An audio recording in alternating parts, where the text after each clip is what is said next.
High প্রিয় ষষ্ঠ শ্রেণীর শিক্ষার্থীরা, আসসালামু আলাইকুম। আশা করি সবাই ভালো আছো। আমি আজকে আলোচনা করব অনুশীলনী 2.3 157 পৃষ্ঠার 15, 16, 17 নম্বর অঙ্ক নিয়ে। তো তোমরা ক্লাসটি প্রথম থেকে শেষ পর্যন্ত দেখবা। আমি অঙ্কগুলো সহজ করে বুঝিয়ে দেওয়ার চেষ্টা করব। তো তোমরা ধৈর্য সহকারে শেষ পর্যন্ত ভিডিওটি দেখবা, তাহলে আশা করি বুঝতে পারবা। তো আমি প্রথমে একটু তোমাদের বলে দিই যে ঐকিক নিয়ম মানে কি। ঐকিক নিয়ম হচ্ছে তোমার যে কোনো জিনিসের একটির মূল্য বের করে, যে কোনো জিনিসের একের মান বের করে, অর্থাৎ একটির মান নির্ণয় করে একাধিক জিনিসের মান বের করা হচ্ছে ঐকিক নিয়ম। ধরো যে 10টি কলমের দাম 50 টাকা, তাহলে প্রথমে আমরা কি করব, একটি কলমের দাম বের করব। তাহলে 50কে 10 দিয়ে ভাগ করলে হয় কত? 5 টাকা। তাহলে একটি কলমের দাম 5 টাকা। তাহলে আমরা যে একটি কলম পাইলাম, এটা থেকে আমরা এখন যে কোনো সংখ্যার কলমের দাম বের করতে পারবো। যেমন যদি এখন বলে 20টির দাম কত, 50টির দাম কত, তাহলে একটির যে দাম পেয়েছি সেটার সাথে গুণ করে দিলে আমাদের সেই সংখ্যার মানটা বের হয়ে যাবে। তাহলে ঐকিক নিয়ম মানে কি? নির্দিষ্ট কিছু সংখ্যক জিনিসের মান থেকে একের মান বের করার পর যে কোনো সংখ্যার মান বের করাই হচ্ছে ঐকিক নিয়ম। তাহলে বোঝা গেছে? তো চলো আমরা অঙ্কে যাই, তাহলে আরও ক্লিয়ার হবে। তো শুরুতেই 15 নম্বর অঙ্ক আমরা দেখি কি বলছে। 7 কেজি চালের দাম 280 টাকা হলে 15 কেজি চালের দাম কত? 7 কেজি চালের দাম 280, তাহলে 15 কেজি। তাহলে কি বললাম যে কিছু সংখ্যক জিনিসের দাম থেকে একটির দাম বের করে আবার যে কোনো পরিমাণ সংখ্যার দাম বের করা হয়েছে ঐকিক নিয়ম। যেমন দেখেন 7 কেজি চালের দাম 280 টাকা আছে, তাহলে আমরা প্রথমে 1 কেজি চালের দাম বের করে নেব। ঠিক আছে, 1 কেজি চালের দাম পেলে আমরা যে কোনো পরিমাণ চালের দাম বের করতে পারবো। ঠিক আছে, তাহলে প্রথমে আমরা 7 কেজি চালের দাম থেকে 1 কেজি চালের দাম বের করব। তাহলে 1 কেজি চালের দামের সাথে 15 কেজি চালের দাম যদি গুণ করি কী পাবো? 15 কেজি চালের দাম পেয়ে যাব। এটাই হচ্ছে ঐকিক নিয়ম। তাহলে আমরা অঙ্ক করি খাতা কলমে, তাহলে আরও ক্লিয়ার হবে। তাহলে লিখি যে 7 কেজি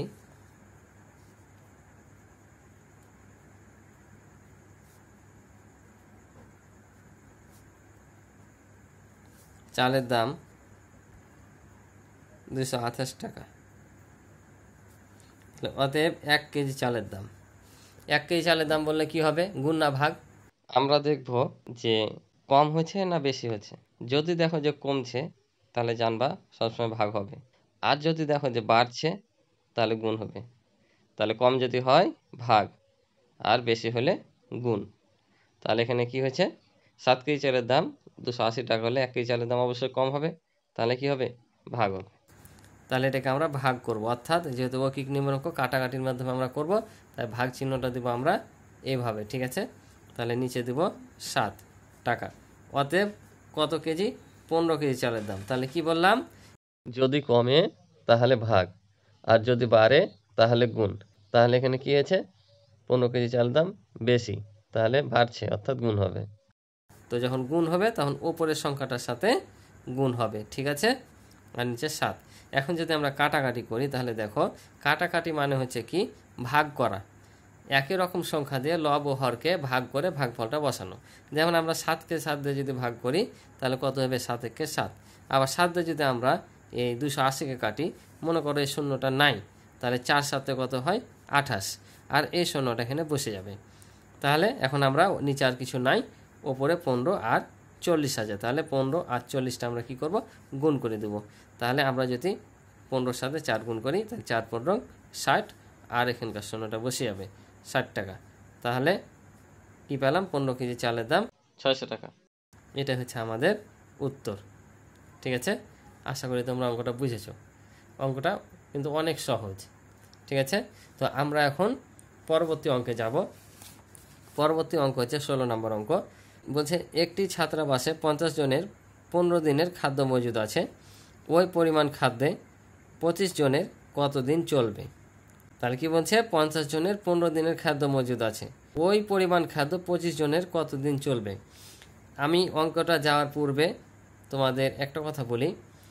এই ঐকিক নিয়মের অঙ্কের ক্ষেত্রে যখন কোনো জিনিসের দাম কমবে, তখন কিন্তু ভাগ, আর যদি বেশি হয় তাহলে মনে রাখবা গুণ। যদি কোনো কারণে যে কোনো জিনিসই হোক যদি কমে তাহলে ভাগ, আর যদি বাড়ে তাহলে গুণ। ঠিক আছে, তাহলে কি বলছে যে ছাত্রাবাসে 50 জনের 15 দিনের খাদ্য মজুদ আছে, ওই পরিমাণ খাদ্যে 25 জনের কত দিন চলবে। দিন এখানে মনে রাখবা যে উত্তর কী চেয়েছে সেটা আমাদের আগে বের করা লাগবে। ঠিক আছে, আমাদের আগে চিনতে হবে যে উত্তর কী চেয়েছে। উত্তর কী চেয়েছে সেটা জানার সহজ উপায় হচ্ছে এই যে কত যেখানে থাকবে তারপরে যেটা চাইবে সেটা। তাহলে কত দিন, দিন চেয়েছে, আর আমাদের উত্তর যেটা চাই সেটা সবসময় কোন পাশে রাখতে হয়, ডান পাশে রাখতে হয়। এটা মনে রাখবা, যেটা উত্তর চাই সেটা ডান পাশে থাকে। ঠিক আছে, তাহলে আমাদের দিন চেয়েছে অর্থাৎ দিনটাকে ডান পাশে রেখে আমাদের সাজাতে হবে। কোনটা সাজাতে হবে? এটা সাজাতে হবে। ঠিক আছে, তারপর তখন 25 জনের বের করবো। তাহলে আমাদের যেহেতু দিন চেয়েছে তাহলে আমরা লিখবো 50 জনের খাদ্য চলে কত দিনের? 15 দিনে। অতএব 1, অতএব 25 জন। তো লিখি তাহলে বুঝতে পারবো। তাহলে আমরা লিখি 50 জনের খাদ্য চলে কত দিনের? 15 দিনের। অতএব 1 জনের খাদ্য চলে, এই যে আমি বললাম না যে কমা আর বাড়া, এটা মনে রাখবা। কেন আমি বললাম যে কমলেই ভাগ আর বাড়লেই গুণ। তো এখানে দেখো আমরা ঐকিক নিয়মের অঙ্ক যখন করি তখন এখানে 1 বললে এখানে আমরা ভাগ করি। ঠিক আছে, কি বলি? 1-এর মান চাইলে আমরা এখানে কি করি? ভাগ করি। কিন্তু এখানে ভাগ হবে না। কেন ভাগ হবে না? যে আমি বললাম কি যে কমলেই ভাগ আর বাড়লে হচ্ছে গুণ। তাহলে এখানে লক্ষ্য করে দেখো তো 50 জনের খাদ্য চলে 15 দিনে। তাহলে 1 জনের খাদ্য কয়দিন চলবে? 50 জনের খাদ্য চলে, অর্থাৎ 50 জন যে খাদ্য 15 দিনে খাচ্ছে, একজন লোক কি সেই দিনে খেতে পারবে? বলো। 50 জনের খাদ্য খাইছে কয় দিনে? 15 দিনে। এখন ওই খাদ্য যদি আমি বলি যে তুমি 1 জন খাবে, তাহলে খাদ্যটা কি 15 দিনে খেতে পারবে? বেশি সময় লাগবে না? এই যে বেশি সময় লাগার কারণে কি হবে? এটা গুণ হবে। ওই জন্য আমি বললাম যে কমলে ভাগ বাড়লে গুণ। 1 দেখলে যে তোমরা এখানে ভাগ করে দিবা তা না। ঠিক আছে, 1-এর মান চাইলে ভাগ হবে না। সবসময় দেখবা যে কি কমলে ভাগ বাড়লে গুণ। ঠিক আছে, এই সময়ের অঙ্কের ক্ষেত্রে কিন্তু ব্যতিক্রম এই জিনিসটা। ঠিক আছে, তাহলে আশা করি তোমরা বুঝেছো কি বললাম, কমলে ভাগ বাড়লে গুণ। তাহলে এখানে যখন আমাদের জন কমে যাচ্ছে তখন সময়টা বেড়ে যাচ্ছে, অর্থাৎ 50 জনে যে খাদ্য 15 দিন খাবে, 1 জনে খেতে সময় বেশি লাগবে। ঠিক আছে, এমনিতে নর্মালি ভাবো, ধরো যে তোমরা 10 জন আছো, তোমরা 10 জনে 30 কেজি চালের ভাত মনে করো যে খাচ্ছ 10 দিনে। এখন যদি বলি যে তুমি একদিন খাবা 30 কেজি চালের ভাত, তো তোমার কি 10 দিন লাগবে না বেশি সময় লাগবে? অবশ্যই তোমার বেশি সময় লাগবে, কারণ 10 জনে যে খাবার 30 কেজি চালের ভাত 10 দিনে খাতা, তুমি যখন একদিনে খেতে যাবা অনেক সময় লাগবে। এই অনেকের কারণে গুণ। তাহলে কি বললাম? কমলে ভাগ বাড়লে গুণ। তাহলে এটা আমাদের কি হবে? এখানে গুণ হবে 15 গুণিত 50। ঠিক আছে, অতএব কি বলেছিল? 25 জনের। তাহলে 25 জনের খাদ্য চলে। এবার দেখো তো, একজনের যদি সময় বেশি লাগে, 25 জনের সময় কম লাগবে না বেশি? অবশ্যই বেশি, কারণ একজন লোকের খাদ্য যদি মনে করো যে 10 দিন চলে, তাহলে 25 জন লোকে কি 10 দিন যাবে? দেখা যাচ্ছে যে একদিনই শেষে যাবে। তাহলে কি হবে? এটা সময় কম লাগছে, তাই এটা কি হবে? ভাগ হবে। ওই যে বললাম যে কমলে ভাগ আর বাড়লে গুণ, যেহেতু সময় কম লাগছে তাই এটা ভাগ হবে। তো একটা জিনিস মনে রাখবা যে যখন জনসংখ্যা কমে যাবে সময় বেড়ে যাবে, আর জনসংখ্যা বাড়লে সময় কমবে। আবার উল্টা, যদি দিনের সংখ্যা কমে যায় জনসংখ্যা বাড়বে, আবার দিনের সংখ্যা বেড়ে গেলে জনসংখ্যা কমবে। ঠিক আছে, তাই এই সব অঙ্কের ক্ষেত্রে মানে সময় আর জনের অঙ্কের ক্ষেত্রে কিন্তু এখানে প্রথমে গুণ হয় পরে ভাগ হয়। ঠিক আছে, ঐকিক নিয়মের ওই নিয়মটা চাইতে আলাদা, যে একটি বের করলে ভাগ করতে হয়, এটা চাইতে একটু আলাদা। তাহলে এখানে আমরা কাটাকাটি যদি করি 25-এ 25, আর এখানে 25 দেবো না 50, তাহলে নিচে আর কিছু থাকলো না। তাহলে ওপর আমরা গুণ করে দেবো। তাহলে 15 আর 2 আছে, তাহলে 15 দেবো না 30 দিনে। তাহলে বলছিল 25 জনের খাদ্য কতদিন চলবে? তাহলে লিখব যে অতএব ওই পরিমাণ খাদ্য 25 জনের 30 দিন চলবে। তাহলে ওই পরিমাণ খাদ্য 25 জনের 30 দিন চলবে। এটা হচ্ছে আমাদের উত্তর। আশা করি বুঝেছো।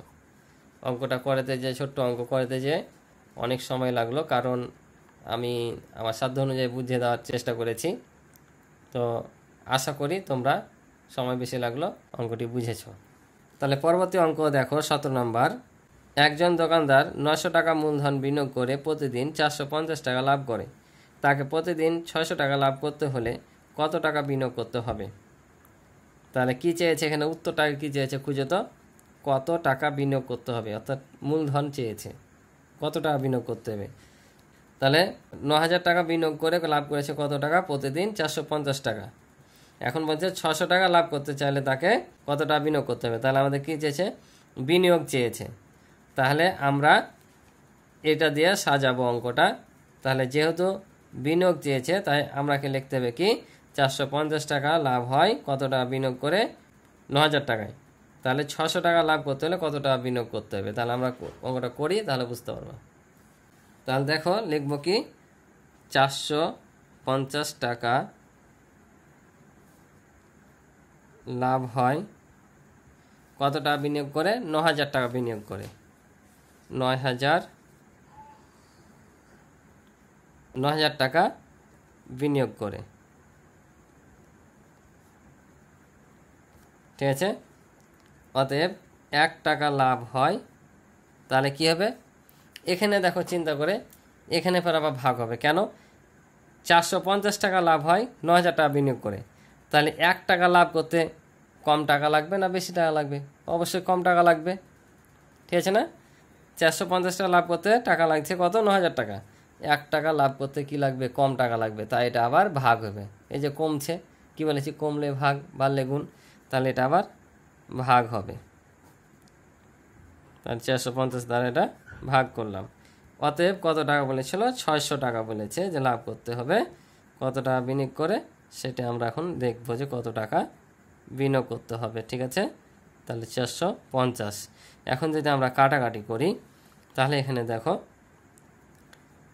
এটাকে 450 দিয়ে কাটতে দিলাম, তাহলে 1 হবে। আর এটাকে 450 দিয়ে কাটাবো। কীভাবে কাটাবো?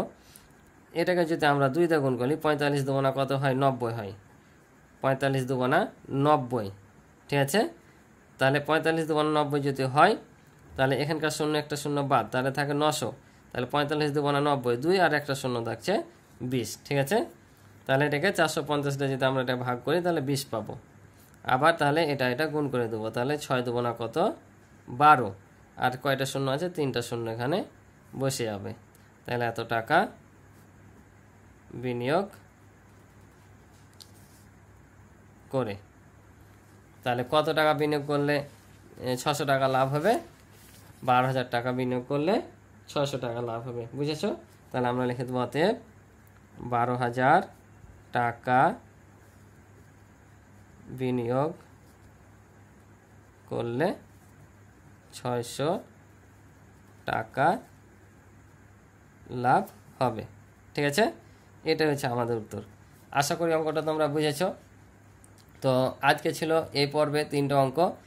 আশা করি তোমরা অঙ্কগুলো বুঝেছো। তো যারা আমার চ্যানেলে নতুন, তারা অবশ্যই চ্যানেলটি সাবস্ক্রাইব করে আমার পাশে থাকবে। আর ভিডিওটি ভালো লাগলে অবশ্যই একটা লাইক করে দিবে এবং তোমাদের মন্তব্য জানাবে কমেন্ট করে। তো আজকে এ পর্যন্ত। ভালো থাকো, সুস্থ থাকো। আল্লাহ হাফেজ।